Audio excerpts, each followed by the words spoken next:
अस्सलाम वालेकुम my village गुरको ਦੇ ਵਿੱਚ ਖੁਸ਼ ਆਮਦੀਦ ਕਹਿੰਦੇ ਆ ਜੀ। ਅੱਜ ਦੀ ਵੀਡੀਓ ਜੀ ਬਰੋਜ਼ ਹਫਤਾ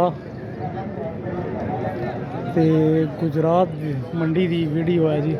ਬਹੁਤ ਜ਼ਬਰਦਸਤ ਚੀਜ਼ਾਂ ਨੇ, ਕਮਾਲ ਦੀਆਂ ਚੀਜ਼ਾਂ ਨੇ ਜੀ ਅੱਜ ਦੀ ਮੰਡੀ ਦੇ ਵਿੱਚ। ਤੇ ਆਵਾਜ਼ ਥੋੜੀ ਘੱਟ ਨਿਕਲ ਰਹੀ ਹੈ, ਉਹਦੇ ਬਾਅਦ ਮਾਜ਼ਰਤ ਕਿ ਗਰਮੀ ਬਹੁਤ ਹੈ ਤੇ ਸਾਨੂੰ ਕਾफ़ी टाइम हो गया फिरदे माशाल्लाह। देख सकते हो जी गाँव क्या कमाल दी चीज़ां ने।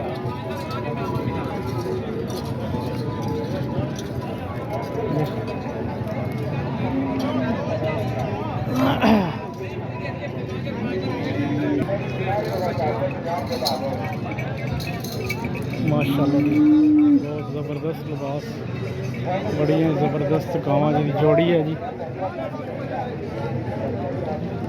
बड़ी कमाल की जोड़ी है। मगर फल है जी, वो फल माशाल्लाह।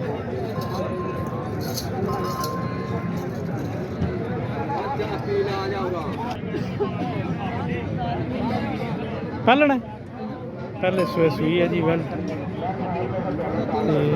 3 लाख 30,000 रुपया भाई जी डिमांड कर रहे हैं माशाल्लाह जी। बहुत ही चंगी वैड़ भाईजान। मगर की सू वच्छी 10-12 दिन की सूई है माशाल्लाह, बड़ी कमाल की वैड़। बहुत ज़बरदस्त थन लगा जी, दोहरा थन लगे है, कमाल की चीज़ देख सकते हो जी। गाँव कमाल गाँव है जी, बहुत ज़बरदस्त है माशाल्लाह।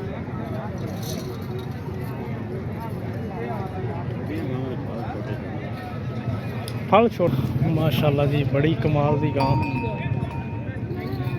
जवान है की सू मगर मगर बच्चा है, मगर बच्चा जी। हाँ तो की डिमांड कर रहे हैं जी? 5,20,000 रुपया मंग रहा जी मुड़ा। मगर ये बच्चा है, किन्ने चिर की सूई है? 3 दिन हो गए। 3 दिन हो गए माशाल्लाह। क्या कमाल गाय है जी, लिबास बहुत ही ज़बरदस्त डिमांड कर रहे हैं जी माशाल्लाह। बहुत ज़बरदस्त, बहुत लाजवाब चीज़ है जी माशाल्लाह जी। साहिवाल फ्रीजियन गां है जी, बड़ी कमाल की लाजवाब गां माशाल्लाह जी। बड़ी ज़बरदस्त वैड़ी है जी, बड़ी खूबसूरत।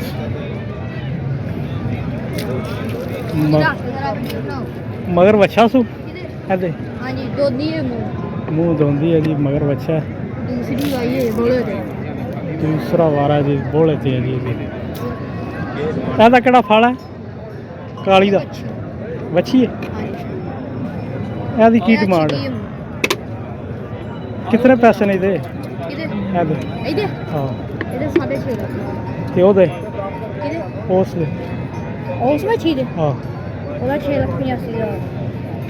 ਇਹਦਾ ਜੀ 6,85,000 रुपया। ਤੇ ਇਸ ਗਾਂ ਦਾ ਜੀ 6 ਲੱਖ